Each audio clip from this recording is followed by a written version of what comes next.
이번에 제가 이 이탈리아로 안식어를 다녀오면서 미술 작품, 조각품 이런 것들을 엄청나게 많이 보게 되었습니다. 그 전까지는 뭐 크게 관심이 없었는데 가서 보니까 좀 다르더라고요. 근데 우리가 그런 작품들을 바라볼 때 중대한 특징이 있어요. 그게 뭡니까? 뭐가 뭔지 모른다는 거예요.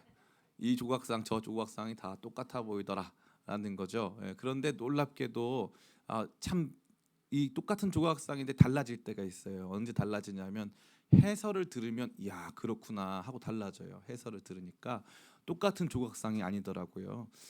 이 성 베드로 성당에 가면은 성 베드로 성당이 카톨릭 성당 중에는 제일 큽니다. 거기 가면은 아주 유명한 조각상 하나가 있어요. 아주 유명한 조각상. 이 조각상의 이름이 피에타라고 하는데 이 피에타라고 하는 조각상은 십자가에서 죽으신 예수님의 시신을 그 어머니 마리아가 안고 있는 아주 유명한 작품 중에 작품이에요. 처음에 사람들이 야 이거는 신이 만든 작품이다. 그래서 막 칭찬을 한 거예요. 신이 만든 작품이다. 막 칭찬을 했어요. 그러니까 이제 미켈란젤로가 보니까 뿌듯했어요. 그러고 나서 봤는데 사람들이 계속 누가 만든지는 모르고 칭찬만 계속하니까 자기가 만든 걸 조금 알려주고 싶어가지고 남들 없을 때 자기가 만든 조각상에 성모 마리아 이 가슴 쪽에다가 미켈란젤로 피렌체에서 온 미켈란젤로가 했습니다라고 사인을 딱 박은 거예요. 그러고 나니까 사람들이 자기는 이렇게 미켈란젤로 씨가 이렇게 멋있는 조각상을 했군요. 박수를 쳐줄 줄 알았대요. 그랬더니 사람들이 어떻게 하냐면 그 아직 젊은 아무것도 모르는 사람이 와서 이거 만든 거구나. 어쩐지 마리아가 너무 등치가 크더라. 처음에는 그 작품 보고 사람들이 신이 만들었다고 해놓고서는 누가 했는지 드러나니까 사람들이 그때부터는 그 작품을 비판하는 거예요. 근데 여기서 반전이 있어요. 실제로 마리아가 예수님보다 훨씬 크게 나타나거든요. 그러니까 사람들이 비판을 막 했어요. 그러니까 미켈란젤로가 한마디를 한 거예요. 저 작품은 내가 여러분한테 보여주는 작품이 아니고 저 작품에서 예수님은 자기가 하나님의 아들이시기 때문에 하나님께 보여드리는 작품입니다 하는 거예요. 그래서 사람들이 이 작품을 위에서 이 마리아 위에서 보니까 비율이 딱 맞는 거예요. 그 너무 놀랍죠. 그거를 제가 가서 봤는데 그걸 듣고 알고 가서 보니까 소름이 끼치는 거예요. 야 작품 중에 작품이고 어마어마한 작품이구나. 이런 예술품은 정말 이 예술품 자체에서 어마어마한 메시지를 주고 있구나 하는 걸 발견한 거죠. 여러분에게 성경은 어떠십니까? 전 세계에서 가장 많이 팔리는 게 성경이에요. 지금도 성경 읽다가 뒤집어지는 사람이 그렇게 많아요. 그런데 우리한테 성경은 말씀은 특별히 역대기 같은 말씀은 이 왕 얘기 쫙 나오면 얘가 얘 같고 제가 제 같고 백날 들어도 이 설교 백날 들었거든요. 백날 들어도 무슨 왕이 뭔지 아무것도 모르겠는 그런 상황이 생기죠. 그래서 뭐가 필요한 거예요? 해설, 설교가 필요한 거예요. 설교가. 그리고 이 해설은 두 가지 차원인데 하나는 인간적 해설, 목사가 하는 해설이 있어요. 두 번째는 영적 해설, 다시 말해 성령께서 주시는 해석이 있단 말이에요. 그래가지고 이 목사의 해설을 통해서 성령께서 우리 가운데 말씀을 딱 주시면 우리가 제가 그 미켈란젤로의 피에타를 보고 놀란 것 그 이상으로 여러분들이 이 말씀 속의 비밀을 발견하며 무릎을 치고 이 말씀 속에서 주님께서 저와 여러분에게 주시고자 하시는 그 영원한 진리의 말씀을 굳게 붙들고 그 안에서 위로받고 세임 얻을 줄을 믿습니다. 오늘 그 복된 기대감을 가지고 우리 앞에는 다소 이렇게 이 생경하게 나타나 있는 이 말씀이지만 낯설지만 은혜가 될 것 같은 부분이 하나도 없어 보이지만 그럼에도 불구하고 주님 제게 이 말씀의 진리를 보게 하여 주셔서 이 말씀 속에서 힘을 얻게 하시옵소서. 이 말씀 속에서 내게 말씀하여 주시옵소서. 이러한 겸허한 마음으로 나오는 저와 여러분 다 되기를 간절히 축원합니다. 아멘. 오늘 본문의 말씀 가만히 보니까 강조된 내용이 두 가지가 있어요. 여기 오늘 이 왕의 이름은 누구냐면 1절에 아사의 아들 여호사밧이 대신하여 왕이 되어라고 되어 있으니까 여호사밧 시대를 이제 시작하는 부분이다라는 것을 우리가 알 수 있습니다. 뭐 여호사밧 여러분이 뭐 어느 정도 지식 있는 분들은 대부분 다 좋은 왕인 것 정도는 충분히 이해할 수가 있죠. 근데 여호사밧의 통치 이 초창기를 보여주는 이 말씀은 굉장히 강조된 두 가지 특징, 두 가지 내용을 보여주고 있어요. 첫 번째는 따라해 볼까요? 군사력 강화. 군사력 강화의 내용이 이 말씀에 가득합니다. 사소한 것 하나도 대충 넘어가면 안 돼요. 따라해 볼까요? 프로는 디테일. 전문적인 사람들일수록 사소한 것들을 잘 보는 거예요. 그럼 여기 말씀 보니까 순전히 군사적인 내용이 너무너무 많이 등장하는 거예요. 얼마나 많이 등장합니까? 1절과 2절 같이 한번 볼까요? 시작. 아사의 아들 여호사밧이 대신하여 왕이 되어 스스로 강하게 하여 이스라엘을 방어하되 유다 모든 견고한 성읍에 군대를 주둔시키고 또 유다 땅과 그의 아버지 아사가 정복한 에브라임 성읍들의 영문을 두었더라. 아멘. 아예 대놓고 여호사밧 통치 초창기에 자기 나라를 방어하기로 결단을 해가지고 군대를 많이 두고 각 중요한 도시마다 군대를 주둔시키고 또 자기 아버지 아사 때 얻었던 북이스라엘 영토 중에 일부에도 영문도 몰라서 영문이 아니고요. 이거는 우리말로 치면은 캠프, 군대 주둔지를 말하는 거예요. 병영을 두었다 이 뜻이에요. 병영을 다 두었다는 거죠. 그러니까 이 군사력을 강화할 뿐만 아니라 전 국토를 요새화하고 거기에 많은 군대를 주둔시켰다 이거예요. 이 주둔이라고 하는 단어가 아주 중요한데 왜 중요하냐면요. 이 당시의 군대는 전문적인 이 직업 군인들이 아니에요. 이 당시의 군인들은 어떤 사람들이냐면은 평상시에는 농사를 하거나 아니면 양 목축을 하고 뭐 다양한 이 일에 종사하며 살다가 전쟁이 일어나면 전투에 참여하는 거예요. 근데 여기 보니까 각 중요한 도시마다 군대를 주둔시켰다고 하니까 직업 군인이 많이 늘어났다는 걸 말하는 거예요. 그 전까지는 직업 군인이 늘어났다는 증거가 거의 없어요. 근데 여호사밧 시대에는 어마어마한 군인들의 증가가 이루어지고 있었다. 그리고 영토 곳곳에서도 정말로 많은 이 병영들이 정말 많은 부대들이 주둔하게 되었다라는 걸 알 수 있는 거죠. 뿐만 아니라 이 군대 규모가 아주 놀라운데요. 14절부터 18절까지 말씀 같이 한번 읽어보겠습니다. 14절부터 18절까지 말씀 시작. 군사의 수요가 그들의 족속대로 이러하니라. 유다에 속한 천부장 중에는 아드나가 으뜸이 되어 큰 용사 30만 명을 거느렸고 그 다음은 지휘관 여호하나니니 28만 명을 거느렸고 그 다음은 시그리의 아들 아마시아니 그는 자기를 여호와께 즐거이 드린 자라 큰 용사 20만 명을 거느렸고 베냐민에 속한 자 중에 큰 용사 엘리아다는 활과 방패를 잡은 자 20만 명을 거느렸고 18절 그 다음은 여호사밧이라 싸움을 준비한 자 18만 명을 거느렸으니 아멘. 이 숫자가 얼마냐면요 116만 명입니다. 이 116만 명이라는 숫자가 이스라엘 역사에서 얼마나 중요한 숫자인지 말로 할 수가 없어요. 이스라엘이 군사적으로 최전성기를 구가할 때는 다윗의 시대입니다. 다윗의 시대에 인구 조사를 해가지고 하나님한테 크게 혼나는데요.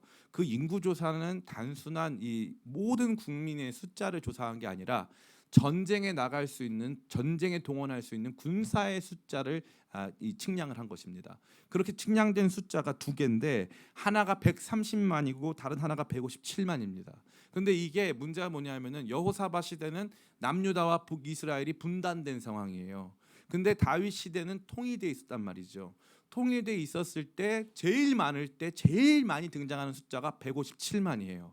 그런데 지금 분단된 상태에서 남유다에 있는 군대만 그리고 상당수의 군인이 직업 군인으로 완전히 전격적으로 이 군사적인 목적으로 살게 된 이 상황에서 숫자가 116만 명이라는 것은 이스라엘 역사상 이렇게 많은 군대를 거느린 왕은 여호사밧밖에 없었다라는 걸 보여주는 거예요. 그러니까 여호사밧은 이 싸워야 된다, 방어해야 된다, 단단히 준비해야 된다, 군사를 제대로 훈련시키고 양육하고 모든 것들을 체계를 갖춰 가지고 이제 국가를 강하게 해야 된다라고 하는 강한 마음이 있었던 것을 볼 수 있는 거예요. 그러면 우리가 봤을 때 이게 왜 이렇게 했을까요? 갑자기 여호사밧이 왜 이렇게 했을까요? 많은 사람들이 그 이유를 몰라요. 그 이유를. 근데 그 이유가 정확하게 말씀에 등장하고 있습니다. 우리 역대하 16장 7에서 10절. 역대하 16장 7에서 10절 같이 한번 읽어보겠습니다. 시작. 그때 선견자 하나니가 유다 왕 아사에게 나와서 그에게 이르되 왕이 아람 왕을 의지하고 왕의 하나님 여호와를 의지하지 아니하였으므로 아람 군대가 왕의 손에서 벗어났나이다. 구스 사람과 룻 사람의 군대가 크지 아니하며 말과 병거가 심히 많지 아니하더이까. 그러나 왕이 여호와를 의지하였으므로 여호와께서 왕의 손에 넘기셨나이다. 여호와의 눈은 온 땅을 두루 감찰하사 전심으로 자기에게 향하는 자들을 위하여 능력을 베푸시나니 이 일은 왕이 망령되이 행하였은즉 이후부터는 왕에게 전쟁이 있으리다 하며 아사가 노하여 선견자를 옥에 가두었으니 이는 그의 말에 크게 노하였음이며 그때 아사가 또 백성 중에서 몇 사람을 학대하였더라. 아멘. 아사 왕은 좋은 왕입니까? 나쁜 왕입니까? 좋은 왕이에요. 다시 한번 해보겠습니다. 아사 왕은 따라해 보세요. 아사 왕은 좋은 왕. 하나님께서 인정하시는 좋은 왕이에요. 그런데 좋은 왕 아사 왕의 삶에 오점이 하나 딱 있었어요. 그 오점이 뭐냐면은 북이스라엘이 쳐들어올 기미가 보이니까 아사 왕이 두려웠던 거예요. 두려워서 옆에 있는 아람 군대에게 굉장히 중요한 이스라엘의 기물과 재산 일부를 갖다 바쳐서 아람이 이 위에 있는 북이스라엘을 공격해가지고 더 이상 우리를 공격하지 못하도록 그래서 외교전을 통해서 군사적 위기를 극복하려고 했다 이 말이에요. 근데 하나님 보시기에 이게 너무 안 좋았어요. 왜냐하면 하나님께서 더 큰 군대도 막아주셨는데 아사 왕은 그것을 절대 믿지 못하고 이 조금만 어려움이 봉착하니까 이 아람 군대를 돈으로 사서 남의 나라 군대를 돈으로 사가지고 자기의 안보를 지켰다 이 말이죠. 그래서 패망한 거예요. 이게 아사 왕의 인생의 단 하나의 오점인데 이 오점이 일파만파 돼가지고 이 한 번의 실수만으로도 끝나면 되는데 이 실수를 저지르고 나니까 선지자, 선견자 하나니가 와가지고 비판을 했어요. 그랬더니 갔다가 감옥에 가둬버려요. 더 이상 말씀 듣고 싶지 않다 이 말이에요. 그러니까 이게 아주 중요한 아사 왕이라고 한 왕의 통치, 한 왕의 인생에서 제일 중요한 실수가 바로 이 실수였어요. 그러니까 여호사밧은 절대 이 실수를 하지 않겠다. 나는 아람 군대라던가 다른 외국 군대를 통해서 내 안보를 지키지 않겠다라고 하는 결단을 딱 내리는 거예요. 그러면 목사님 어떻게 이게 직접적으로 연결이 됩니까? 여러분 아까 14절부터 18절까지 보면은 숫자가 나오거든요. 숫자. 혹시 이 군대 숫자 여러분 계산해 보셨어요? 14절에 보니까 아드나라고 하는 사람이 이끄는 군대는 큰 용사 30만 명. 그 다음에 여호 하나니 이끄는 군대는 28만 명. 시그리의 아들 아마시아가 이끄는 군대는 20만 명. 그 다음에 엘리아다가 이끄는 군대는 20만 명. 여호사밧이 싸움을 위해서 준비한 사람은 18만 명. 다 합치면 몇만 명입니까? 116만 명이에요. 116만 명. 근데 재밌게도 역대하 14장에 보면은 아사 왕의 군대 숫자가 나와요. 그 몇 명인 줄 알아요? 58만 명. 그러면 58 곱하기 2를 하면 몇 명이에요?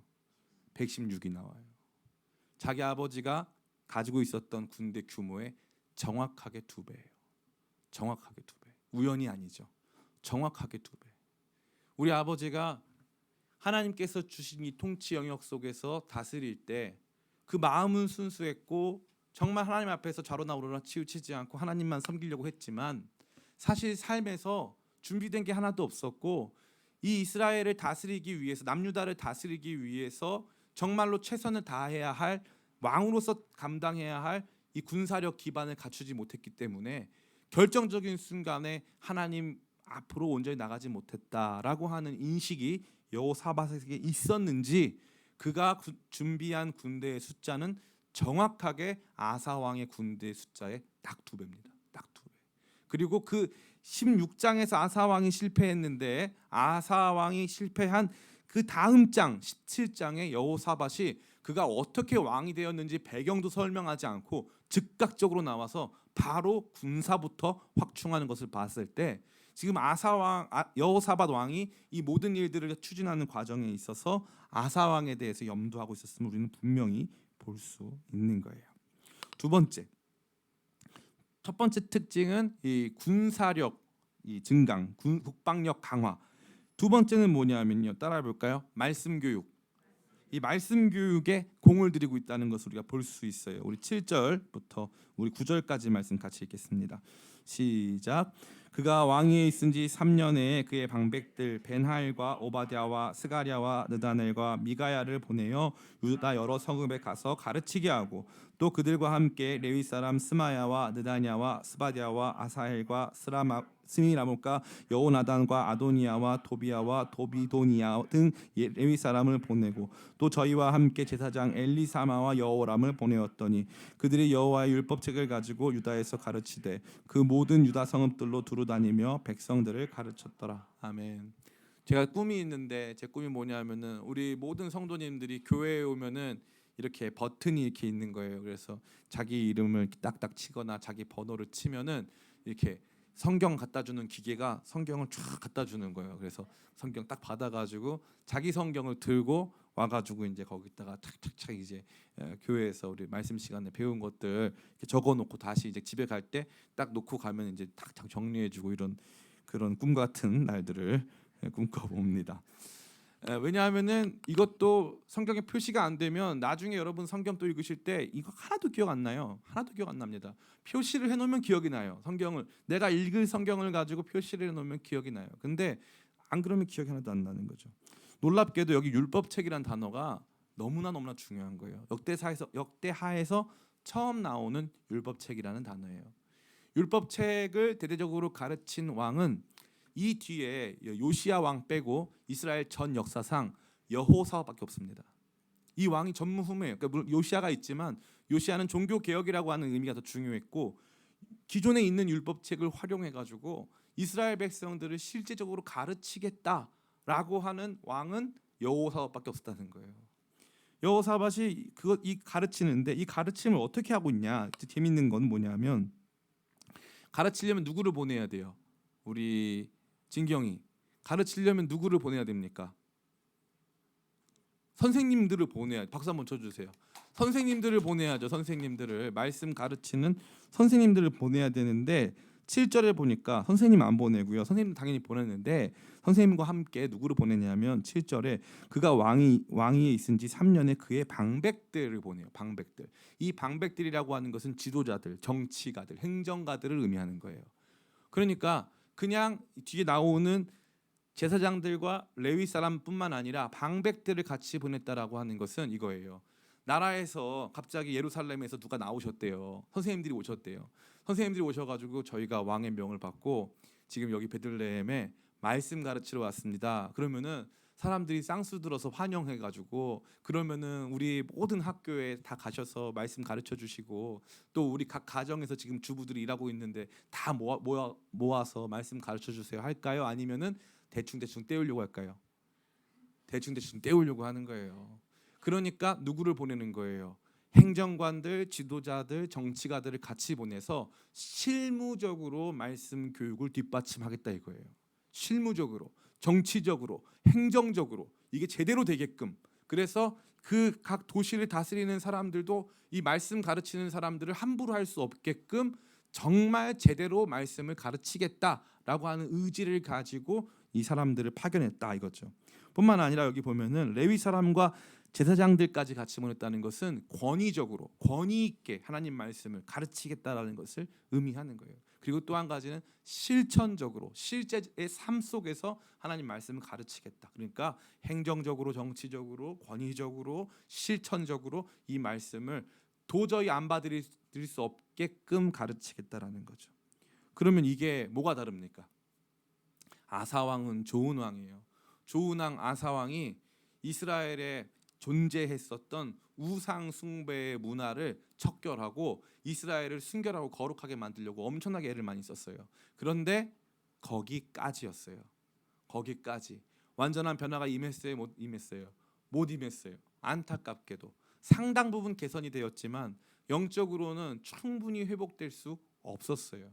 그러니까 여호사밧 왕이 어떻게 한 거예요? 여호사밧 왕이 거기다가 말씀 제대로 가르치자 해가지고 말씀을 가르칠 수 있는 사람들과 그 말씀 가르침을 뒤에서 서포트해 줄 수 있는 여러 정치가, 행정가들을 같이 보내서 이 말씀 가르치는 것을 그냥 이 헛되게 하지 않고 제대로 아주 이 실천적으로나 어떠한 면에서든지 부족함 없도록 가르치려고 했던 그의 수고와 노력을 우리가 볼 수 있습니다.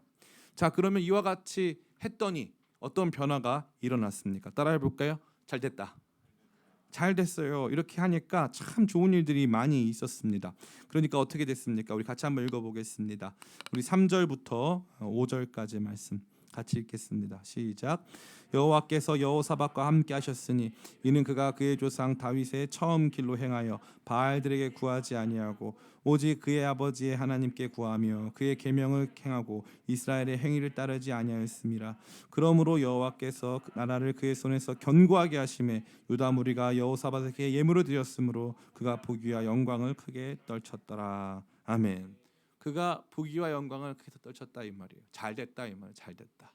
그렇게 군사적으로 스스로를 강하게 하고 온 국민들을 말씀으로 양육하려고 했었던 그의 수고가 아름답고 온전하게 열매를 맺었다. 성공적으로 이루어졌다라는 것을 의미하죠. 뿐만 아니라 이 국가 내부를 안정시켰고 더 나아가서 인근 국가들도 이 여호사밧의 통치를 인정하고 거기에 굴복하는 모습을 보여주고 있습니다. 우리 10절과 11절까지 말씀 같이 한번 읽어보겠습니다. 시작.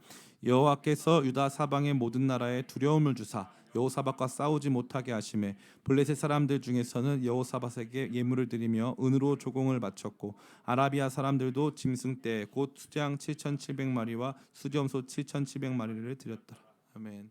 주변 나라들이 조공도 바치고 선물도 갖다 주는 상태가 됐고 하나님께서 그 모든 지역에 두려움을 주셔서 그 누구도 함부로 이 유다 왕국을 침범하지 못하도록 하셨다라는 것입니다. 그러니까 정리하면 간단해요. 국방력을 강화했어요. 그 강한 이유는 뭐냐면은 나 스스로 강해지려고 하는 수준을 넘어서서 아버지 때에 내가 너무 약하니까 자꾸 사소한 일만 발생해도 하나님 의지하지 않고 옆에 있는 아람 왕에게 돈 갖다 바치고 하나님께서 주신 선물을 아람 왕에게 갖다 바쳐서 아람 군대로 나 자신을 보호하려고 하는 그 모습에서 탈피해서 나 스스로 강해져서 나 스스로 열심히 좀 살아서 제대로 하나님께서 주신 것들을 누리자라는 마음을 가지고 자기를 아주 튼튼하게 하는 일에 노력을 매진했습니다. 뿐만 아니라 단순히 우상을 없애는 것을 넘어서서 왜 우상과 함께 살면 안 되는지를 제대로 알고 이해하도록 하기 위해서 하나님 말씀 제대로 가르치려고 아주 전면적인 수고와 투자를 했을 때 놀랍고 아름다운 국정의 안정과 국제 사회에서의 영향력 확대가 이 여호사밧의 통치 기간 가운데 있었음을 우리는 보게 되는 것입니다. 자, 여기까지가 지루한 부분이고요. 자, 그 다음부터 보면은 그러면 이게 우리한테 무슨 메시지를 주고 있냐 이거예요. 이 여호사밧의 통치가 우리 개인한테는 어떤 메시지를 주고 있냐 이거죠. 첫 번째는 온전한 믿음은 우리의 노력과 배치되는 것이 아니다 이거예요. 우리가 그런 생각을 많이 해요.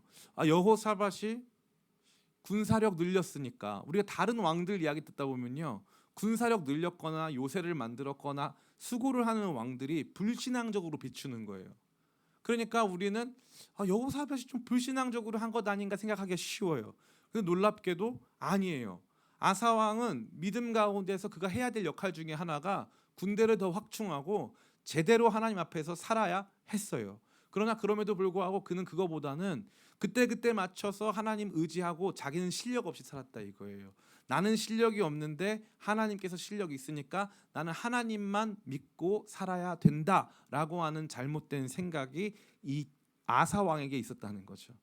그러니까 어떻게 되는 거예요? 정작 흔들리지 말아야 할 사소한 문제에 흔들려 버리고 만 것이죠. 제가 예전에 고등부 담당할 때 시험을 앞두면은 강남에 있는 고등부이기 때문에 시험 기간이 되면 출석률이 떨어져요. 이제 단연간에 제가 뭐 청소년 사역을 20년 넘게 했는데 단연간의 노하우는 뭐냐면 공부는 유전이다 이거예요. 공부는 유전입니다. 이게 단연간의 노하우예요. 그래서 저는 그 애들한테 주일날 빠져가면서 공부해봤자 소용없다. 정말 네가 공부를 잘하기 위해서는 다시 태어나야 한다. 그거밖엔 길이 없다. 주일날 빠진다고 될 문제가 아니다. 제가 뭐 농담반 진담반으로 그렇게 이제 했는데 뭐 처음에는 애들이 잘 말을 안 들어요. 나중에는 뭐 우리는 출석률이 뭐 그냥 그대로입니다. 중간 기말 상관없어요. 그냥 똑같이 나옵니다. 근데 재밌게도 어떤 애들은 그때 이제 공부 막 한다고 이제 안 나오기도 하고 하는데 그 다 똑같아요. 정해져 있어요. 지금 그 친구들이 벌써 좀 있으면 30살이기 때문에 전 그때도 알았어요. 얘가 주일날 공부한다고 교회 빼도 어차피 얘는 똑같다. 갈 대학은 정해져 있다. 다 똑같아요. 그러니까 그거는 뭐 중요한 문제가 전혀 아니더라고요. 근데 참 재밌는 게 있어요.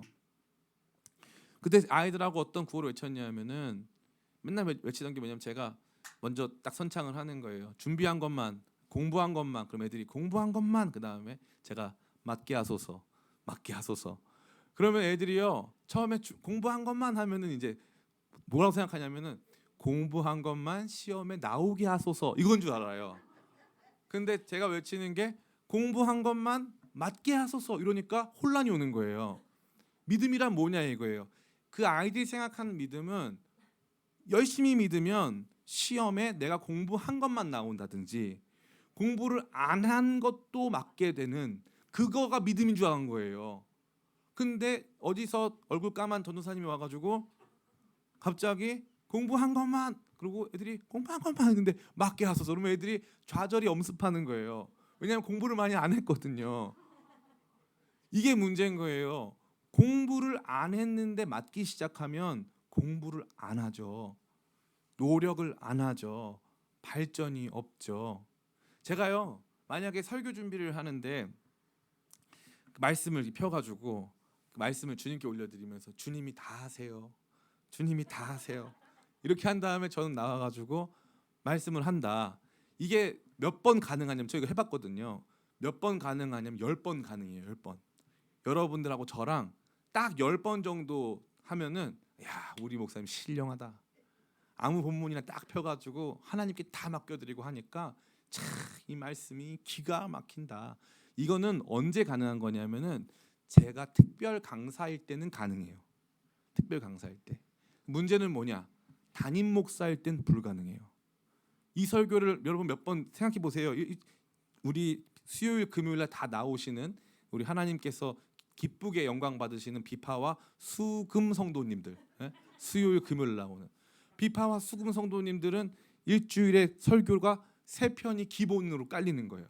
그럼 1년이 52주니까 그러면은 1년에 52주니까 150편 기본 깔고 가는 거죠. 150편인데 내가 저를 만나가지고 여러분들이 만약에 신앙생활을 30년을 해요. 그러면 4,500번 설교를 들어야 돼. 그럼 제가 말씀을 4,500번을 날마다 이렇게 하나님께 올려드리고 하나님 오늘 어떤 말씀 주시겠습니까? 이거 하면요 여러분도 괴롭고 저도 괴로워요. 그죠? 제가 존경하는 목사님이 있는데 굉장히 영적인 분이 있어요. 근데 그분이 설교 원고를 다 치세요. 다 쳐요. 설교 원고를. 설교 원고를 다 치는데 그분이 설교 원고를 잘 안 봐요. 누가 물어봤어요. 목사님 왜 설교 원고 안 보고 하실 건데 설교 원고 왜 치십니까? 그러니까 이 목사님 하시는 말씀이 있어요. 내가 이 말씀 준비하고 설교 원고를 쳤기 때문에 이 말씀에 대한 모든 내용을 알고 있지만 이게 때로는 성령께서 역사하셔가지고 이거보다 더 풍성하게 역사하실 때가 있다. 그러면 원고 볼 필요가 없다. 그런데 어떤 날도 있냐면 성령께서 전혀 내 마음 안에 다른 새로운 거 주지 않으시고 이대로 하게 하실 때가 있다. 그러니까 이건 미니멈이다. 이거 그냥 준비해 안 준비해 두면은 내 멋대로 나 하고 싶은 말 하다 끝나더라. 그러니까 내가 잘못된 길로 가지 않도록 하기 위해서 말씀 준비는 철저히 하고 거기다가 성령께서 역사하시면 그대로 선포한다. 저는 그게 참 바른 자세라고 생각해요. 예수님께서 제자들에게 뭐라고 말씀하시냐면은 누구든지 나를 따라오려거든 자기 십자가를 지고 나를 따라와라 이렇게 말씀하세요. 사람들이 막 십자가를 지고 저 따를 수 있다고 막 그래요. 그래서 예수님이 한 번 더 말씀하세요. 나를 따라온다는 게 뭐냐 하면 너희가 나가서 전쟁을 펼치는데 저쪽에서 군대 2만 명이 오면 우리는 10,000명 이상 가야 된다. 10,000명이 있어야 지킬 수 있다. 이와 같이 군사를 준비해라. 누군가가 망대, 다시 말해 누군가가 큰 탑을 짓고자 하는데 예산을 수립하지 않아 가지고 이 망대 짓는 것에 실패한다면 사람들이 비웃을 것이다. 그러니까 나를 따라오려고 하는 사람들은 계산을 해라. 내가 어떤 삶을 살아야 하는지, 무엇을 희생할 것인지 마음에 결단하고 수고하고 계산하고 따라와라 이거예요. 우리는 믿음을 그동안 어떻게 여겼냐면 막무가내로 믿었어요. 막무가내로. 이게 무슨 패단이 있냐면요. 이거예요. 믿음이니까 막무가내로 따라가자. 그래서 따라갔어요. 근데 갑자기 하나님 역사 안 하셔. 그러니까 하나님 원망을 하는 거예요. 하나님은 따라오라고만 했지 준비하지 말라고 말씀하신 적은 없거든요. 그런데 우리는 언제나 그런 식인 거예요. 여호사밧이 너무 지혜로운 거예요. 여호사밧의 근본적인 의도는 단순히 자기 왕권을 강화하고 자기가 더 안전해지겠다라고 하는 것이 아니에요. 마음의 결단과 각오를 하면서 그가 선택한 길은 뭐냐면 정말 나는 우리 아빠 아사 왕이 걸었던 그 믿음의 길을 걸어가겠다. 그러나 우리 아빠가 넘어진 그 지점에 난 넘어지지 않겠다. 나는 거기에서 좀 더 업그레이드돼서 좀 더 단단해지고 좀 더 마음의 준비를 해가지고 우리 아빠보다 하나님 더 잘 섬기겠다. 이 결단 때문에 군사력을 더 확충한 거예요. 다른 왕들과 동기가 달라요. 그래서 하나님께서 이러한 동기를 가지고 최선을 다하는 여호사밧의 삶을 인정해 주시고 여호사밧의 삶과 동행하셔서 성공을 주신 거예요.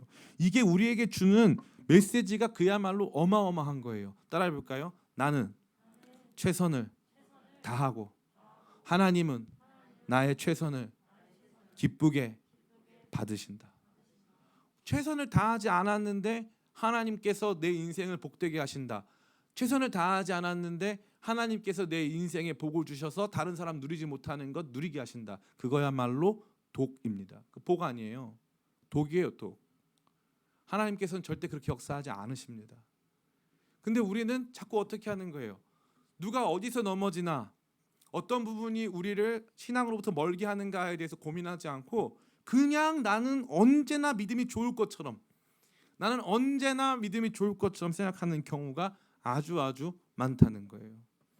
제가 목사로 살면서 지난 이제 8년 동안 교회 개척해가지고 8년 동안 지나오면서 느낀 게 뭐냐면 준비가 부족하면 결국에 넘어지더라 이거예요. 결국에 넘어지더라. 준비가 충분하지가 않으면은 결국에 넘어지더라. 예수님을 따라갈 준비, 내 몸과 마음에 대한 준비가 충분하지 못하면 결국에 나가 떨어지더라 이거예요. 이 신앙의 길은요 마라톤입니다. 마라톤. 많은 사람들이 100m 단거리인 줄 알아요. 어떤 날 여러분 아침에 일찍 일어나가지고 운동하면은 막 기분이 좋고 막 살아날 때가 있어요. 근데 어떤 날은 아침부터 몸이 찌뿌둥하고요 아무것도 안 될 때가 있어요. 우리는 신앙생활을 날씨에 의존해가지고 좋은 날 막 좋고 안 좋은 날 막 넘어지고 이런 건 줄 알아요. 그 잘못된 거예요. 신앙생활에서 잘못 배운 거예요. 신앙생활은 마라톤이에요. 그럼 마라톤이 42.195km를 선수들이 어떻게 뛰느냐? 평균적으로 42.195km를 뛸 때 2시간대, 2시간 10분, 20분, 30분대에 들어가려면 마라톤 선수가 처음 시작부터 끝까지 평균적으로 100m를 15.7초 정도에 뛰어야 돼요.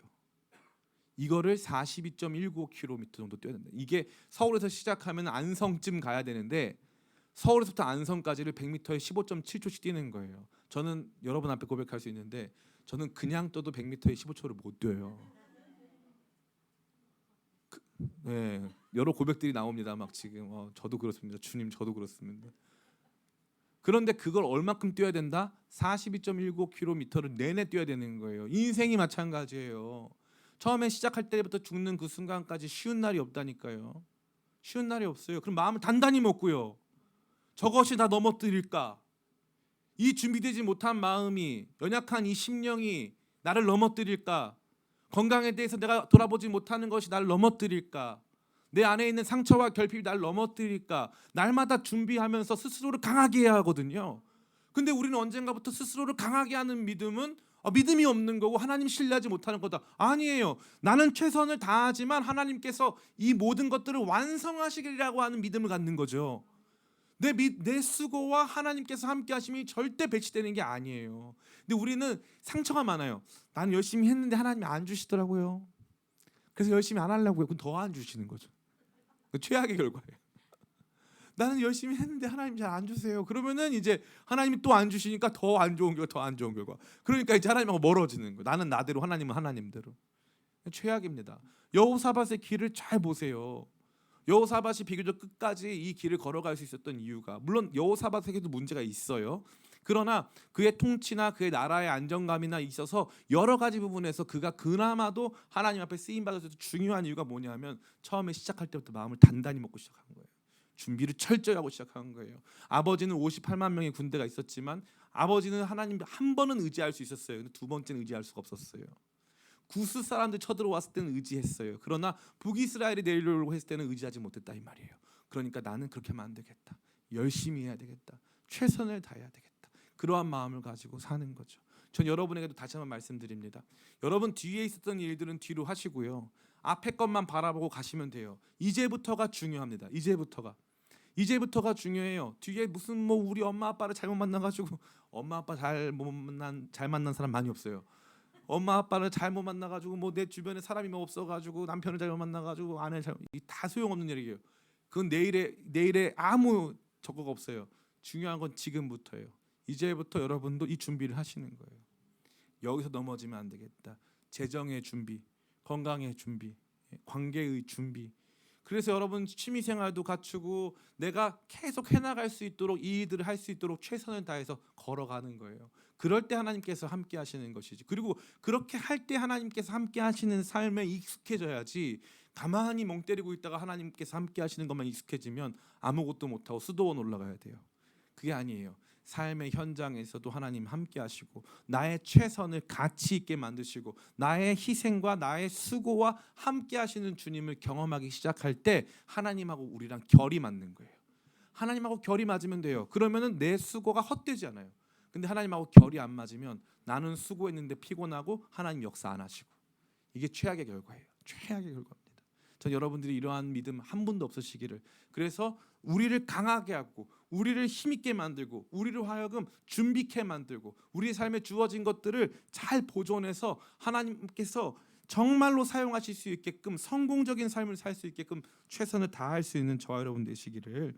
그래서 무대책이 믿음이 아니라 나는 최선을 다하고 하나님께서 역사하시는 그 결과를 보는 것이 믿음으로 드러나게 되는 저와 여러분 다 되기를 간절히 축복합니다. 아멘.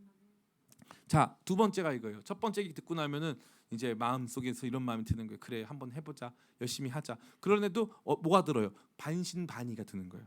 목사님, 그런 목사님 말씀 듣고 한번 열심히 해볼게요. 그런데 전 늘 안 됐어요. 예. 그렇게 했는데 늘 안 됐어요. 뭐가 잘 안 돼요. 예, 맞아요. 오늘 이 말씀에도 재밌는 건 뭐냐면요, 이거예요. 내 노력보다 중요한 게 있는데 따라해 볼까요? 노력보다 길이 중요하다. 예, 따라해볼까? 속도보다 방향이 중요하다. 이게 포인트예요. 우리의 노력과 하나님 일하심이 배치되지가 않는다. 다만 그 두 번째가 뭐냐면은 속도보다는 방향이다. 여기 보면요, 여호사밧이 왜 이게 성공적으로 이루어졌는가를 보여주는 단서들이 있는데 그 단서들 중에 이 길이라고 하는 단어가 등장하고 있어요. 3절 말씀 같이 한번 볼까요? 시작. 여호와께서 여호사밧과 함께 하셨으니 이는 그가 그의 조상 다윗의 처음 길로 행하여 바알들에게 구하지 아니하고. 아멘. 다윗의 처음 길, 그냥 다윗의 길도 아니고 다윗이 제일 순수했을 때, 제일 온전했을 때 바로 그 길로 걸어간 거예요. 다윗의 처음 길로 행했다 이 말이에요. 그뿐만 아니죠. 6절에 같이 한번 읽어보겠습니다. 6절 시작. 그가 전심으로 여호와의 길을 걸어 산당들과 아세라 목상들도 유다에서 제거하였더라. 아멘. 그러니까 그에게 있어 중요한 것은 이 노력했다라고 하는 그 사실뿐만 아니라 그가 다윗의 길과 여호와 하나님의 길, 다윗이 걸었던 길이 사실 하나님께서 원하시는 길이었으니까 하나님께서 그에게 원하시는 길을 걸었더라라는 거예요. 그게 포인트예요. 그 길 위에서 노력을 한 거예요. 그 길 위에서 최선을 다한 거예요. 그러니까 우리가 먼저 중요한 건 뭐냐? 내 인생의 걸음이 어디를 향하냐라는 거예요. 내 걸음이 어디를 향하냐. 저는 이 동물들을 너무 좋아해요. 동물들로 이렇게 영상 만들고 너무 재밌게 보는데, 이 가끔 강아지가 이 동네에 와가지고 밥을 얻어 먹는데, 이 강아지가 밥을 많이 주는데 살이 안 찌는 거예요. 그래서 이제 이 방송국 분들이 나와가지고 이제 목에다 카메라를 달아가지고 얘가 왜 이렇게 밥을 많이 먹는데 살이 안 찌나. 그래서 이제 본 거예요. 그랬더니 얘가 이제 낮에는 밥을 얻어먹고 뭐 이렇게 해가지고 밤이 되면은 이 자기 새끼가 있는 산 속으로 올라가는 거예요. 거기 가가지고 밥을 주고 있는 거예요. 자기 젖을 내주고 있는 거죠. 그러니까 살찔 수가 없는 거예요. 근데 몰랐던 거죠. 길을 보니까 알게 되는 거예요. 길을 보니까 왜 절로 걸어가느냐. 그래서 길이라는 건 우리 삶을 말하는 거예요. 제가 누누이 말씀드리죠. 우리가 이 일체의 비결 그 설교 제가 예전에 했었는데 가난한 데 처할 줄도 알고 부한 데 처할 줄 아는 일체의 비결을 배운다고 했는데 우리는 언제나 무슨 준비만 하냐면은 가난해질 준비만 하는 거예요. 그래서 내가 만약에 가난해지면 요거를 가지다가 덜 가난해져야지. 내가 만약에 가난해지면은 요거가 있으니까 그나마 버틸 수 있을 거야. 가난해지는 준비를 많이 해요. 그런데 하나님이 갑자기 여러분의 삶에 큰 돈을 주시거나 삶에 큰 성공을 주실 것에 대한 준비를 거의 못 해요. 근데 이게 왜 유익하냐면요. 여러분에게 큰 돈을 주시게 되면 여러분들은 뭘 하고 싶으냐가 여러분의 길이에요. 여러분의 길. 결국 내가 가고 싶은 데가 어디냐 이거예요. 다윗이 결국 가고 싶었던 길은 여호사밧이 결국 가고 싶었던 길은 다윗의 처음 길이에요. 다윗이 처음 하나님 앞에서 합한 마음으로 살았던 그 처음 길. 주님, 저 진짜 그 길 가고 싶어요. 억만금이 주어져도 인생의 성공이 주어진다 해도 저는 그 길 가고 싶어요라고 하는 삶의 초심, 삶의 온전한 방향성, 이게 진짜 중요한 거예요. 이게 있어야지 그 다음에 그 위에 수고가 더하여져도 하나님께서 역사하실 수 있는 거예요. 저는 여러분들이 이 지혜를 얻으시기를 축복합니다. 그러니까 첫 번째 상처받으신 분들 여기서 회복돼야 돼요. 단순한 수고, 단순한 열심. 주님, 제가요 제 재정 준비도 하고요, 건강 준비도 하고요, 뭐 제 마음 준비도 하고 제 가족 준비도 하고 다 준비했으니까 이제 복 주세요. 그게 아니라 주님께서 그 준비들을 값지게 하시는 중요한 조건이 있는데 그 중요한 조건이 뭐다? 그게 바로 내 인생의 여정을 결단하는 거예요. 나는 죽어도 우리 주님께서 원하시는 길을 걷다가 죽겠다. 이 결단이 여러분 가운데 있어야 되는 거예요. 이 여호사밧이 그래서 성공한 거예요. 그래서 가치 있는 거예요. 그런 사람에게 하나님께서 역사하시는, 너무 간단한 거예요. 여러분이 최선을 다하는 것과 하나님 역사하시는 것이 결코 부조화한 것이 아니에요. 반드시 여러분의 최선을 하나님께서 사용하실 수 있어요. 다만 그 최선의 방향이 하나님께서 내게 원하시는 길이냐 아니냐예요. 그럼 원하시는 길은 직업을 말하는 거예요? 아니에요. 원하시는 길은 뭐 배우자 선택을 말하는 거예요? 아니에요. 원하시는 길은 하나님만을 향하여 걷는 내 마음의 태도를 말하는 거예요. 태도를, 마음의 태도. 이거는 훈련이 가능합니다. 훈련이 가능해요. 훈련이. 우리가 이 훈련을 안 하기 때문에 이 태도 훈련, 영적 태도 훈련, 영적 깊이를 간직하는 영적 태도 훈련을 하지 않기 때문에 날마다 넘어지는 거예요.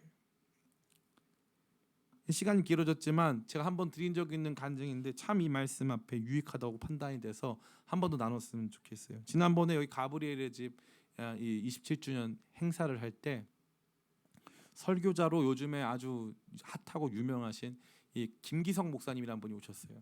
그래서 그분이 오셔가지고 제가 그 원장님한테 아니 어떻게 이 행사 하는데 김기성 목사님 모실 수 있었냐고 그랬더니 이제 이 원장님이 김기성 목사님하고는 본인은 잘 모르는데 본인이랑 같이 살고 있는, 본인이 2층 사시는데 3층 살고 있는, 지금 그 후암동에 3층 살고 있는 분들이 그 청파감리교회의 설립자 분들이시래요. 설립하신 장로님 부부라는 거죠. 그분들의 이제 할아버지가 설립하시고 이제 그분들은 그 자녀들인데 그 가정인데, 근데 이제 이분들이 어떤 사람들이냐니까 집에 이제 장애인 딸들이 이렇게 있고 아들 하나가 너무나 인물이 잘생기고 아주 공부도 잘하고 얼마나 믿음이 좋은지 정말 많은 사람을 전도하는 믿음의 아들이었는데, 이 아들이 이제 대학부 이제 수련회를 갔다가 이제 친구들 전도해가지고 친구들 4-5명 전도해가지고 같이 수련회 갔다는 거예요. 그런데 이제 계곡에 딱 들어갔는데 이 아들이 이제 물에서 심장이 놀래가지고 이제 죽은 거예요. 그러니까 이 권사님 장로님 부부인데 이 분들은 전혀 모르고 있잖아요. 교회에서 난리가 났고 그 당시는 핸드폰이 없을 때니까 이제 갑자기 전화가 와가지고 집 앞으로 나오라고 그래가지고 나갔더니 교회 차가 와 있더래요. 교회 차가 딱 와 있는데 이제 사람들이 자기를 보고 뭐라고 해야 되는데 아무도 말을 안 하더래요. 근데 교회 차 타고 다시 이제 어디로 간다고 해가지고 그 차에 탔는데 아무도 자기한테 말을 안 해주더래요. 말을 안 해주는데 이제 느낌상 우리 아들이 많이 다쳤나 보다 그렇게 생각을 해가지고 마음의 준비를 하고 이제 그거 타고 원주까지 쭉 가고 있는데 수련회장으로 안 가고 어디 병원으로 가더라는 거예요. 병원으로 영안실로 가고 있는데 자기 아들이 죽었다고 하는 건데 믿어지질 않으니까 멍하니 있는데 담임 목사님 사모님이 갑자기 이 권사님을 딱 끌어안으시면서 기도를 시작하시더라는 거예요. 주님, 이 아들을 주님께서 받으신 줄 믿습니다 하면서 기도를 막 시작한다는 거예요. 근데 이 권사님이 그때 첫 마디가 뭐였는 줄 아세요? 우리 아들이어서 감사합니다. 첫 마디였다는 거예요. 왜냐하면 그때 그 아들이 전도해서 데려간 아이들이 있는데 그 아이들 중 하나였으면 이거는 예수님 부인하고 난리 났을 문제라 이거 교회에 큰 문제가 야기가 되는데 그렇게 그 아들이 우리 아들이어서 너무 감사하다고.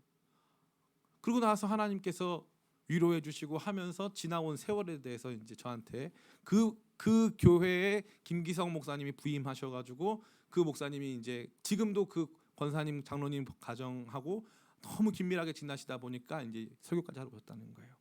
제가 그걸 보면서 저거 가능할까? 저거 내 문제라면 내가 가능할까? 저건 다 뭐다? 훈련된 거예요. 훈련.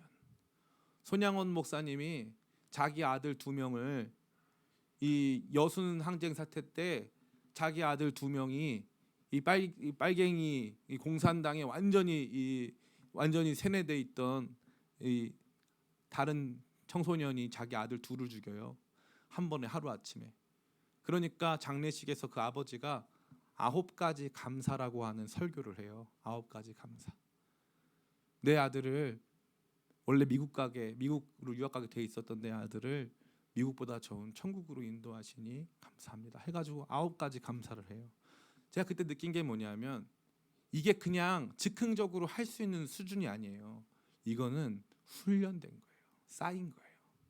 믿음이 이 병사들 군사력 쫙 쌓아가지고 나는 진짜 하나님 제대로 섬기겠다. 나 흔들리지 않겠다. 주님 저 흔들리지 않기 위해서 이 노력할 테니까 주님 저 붙잡아 주세요. 저 다윗의 길로 걷고 싶어요. 저 붙잡아 주세요 하는 마음 가지고 정말 마음으로 그 결단을 가지고 준비한 거예요. 그 준비하니까 하나님께서 이 준비 가운데 역사하셨고요. 그가 걸어갔던 그 여정은 하루 이틀 걸은 게 아니에요. 믿음 좋을 때 이 길로 걷다가 믿음 안 좋으면 뒤로 물러가지 않았단 말이에요. 계속 그 길로 걸어가니까 그 길이 내 인생이 된 거예요. 그런 사람들이 고백할 수 있는 거예요. 이게 믿음의 길이고 믿음의 수준이라는 거예요. 저는 여러분들이 여호사밧의 인생을 조망하면서 반드시 이 말씀을 마음에 새기시길 간절히 축복합니다. 수고와 노력을 감당하되 여호사밧은 다윗의 처음 길과 여호와 하나님께서 원하시는 길을 걷기 위하여 최선을 다했다. 그리고 그것이 그의 삶이 되었다. 그의 최선을 하나님께서 기뻐하시는 이유는 그냥 그가 최선을 다했기 때문이 아니다. 그가 그 길을 걷기 위하여 그 최선을 다했기 때문이다 라는 것을 명확하게 아는 그런 저와 여러분이 다 되기를 간절히 축원합니다. 저는 여러분들 모두에게 오늘 이 말씀을 준비하는 가운데 꼭 드리고 싶은 말씀이 있었어요. 실패, 낙담, 낙심, 안 될 거야라고 하는 자포자기의 마음 여러분 많을 수 있어요. 신앙생활도 돌다 보면은 이제는 좀 지긋지긋하고 나 그냥 이제 그만해야지 이럴 때가 많이 있어요. 그런데 제가 가만히 보니까 모든 믿음의 사람들에게는 그러한 순간이 왔거든요. 그런데 거기서 멈추면 안 돼요. 거기서 멈추면 안 돼요. 주님께서는 조금 더 나오기를 원하시는 거예요. 한 발자국 더 나오라는 거예요. 한 발자국 더. 반드시 신앙에는 어려움이 있어요. 그러나 한 발자국 더. 한 발자국 더. 아사는 좋은 왕. 그러나 여호사밧은 더 좋은 왕이에요. 더 좋은 믿음을 향해 한 발자국 더 나오라는 거예요. 교회 나오기 힘들고 어렵고 저는 사실 우리 방주영 형제 박수 한번 쳐주세요. 우리 방주영 형제가 여러분 어디서 오는 줄 알아요? 저 상일동 좀만 더 가면 하남이에요. 하남. 예. 거기서 뭐 하남? 몰라요. 그런데 그냥 거기서 하남에서 와요. 그러면 수요일마다 여기까지 올 때 반주하러 여기까지 올 때 우리가 뭐 사례비를 줬어요. 뭐 칭찬을 해줬어요. 뭐 간식을 줬어요. 줄까요? 네. 그런데 거기서부터 여기까지 오는 거예요. 저는 때로는 그 생각해요. 오지 말아라. 내가 그냥 건반 치면 사겠다. 근데 제가 언젠가 감동을 받았어요. 그게 뭐냐면 저 혼자도 할 수 있지만 같이 하니까 상급도 받고 이건 또 본인 신앙이더라고요. 본인 신앙이에요. 여기 나오시는 분들, 여기 우리 권진경 자매, 저 인천 차이나타운 가보셨어요? 배 타고 가는 데 갔죠? 배는 안 타도 돼요. 1호선 타면 끝까지 가면 돼. 인천 차이나타운 앞에 살아요. 공예배 한 번도 안 빠져요. 이게 믿음의 길이에요. 이러다가 언젠가 몇 번 빠지는 날이 와요. 몇 년이 될 수도 있어요. 근데 그때 어떻게 해야 되냐면 이 말씀 기억하고 다시 또 오는 거예요. 그럼 믿음의 실력이 또 쌓여요. 또 쌓여요. 또 쌓여요. 교회 멀다고 핑계대고 이거 한다고 핑계대고 저거 한다고 핑계대고 믿음의 길에서 벗어나면은 그 길에서 벗어난 최선은 하나님 인정 안 하십니다. 하나님의 길 위에서 감당한 최선. 그러니까 더 중요한 건 뭐다? 그 길 위에 있느냐 이거예요. 여호와 하나님께서 원하시는 그 길 위에서, 그리고 그 다음에 그 길 위에 있다면 최선을 다하셔라. 그러면 하나님이 반드시 복 주신다. 반드시 승리 주신다. 반드시 우리의 삶에 수고가 가치 있게 하신다. 저는 그 말씀을 마음에 새기고 여호사밧이 아사 왕보다 더 위대한 믿음의 왕이 되려고 수고하고 애썼던 그 거룩한 열정과 거룩한 동기가 여러분 가운데 제 안에 충만하게 되기를 예수님의 이름으로 축원합니다. 아멘. 오늘 이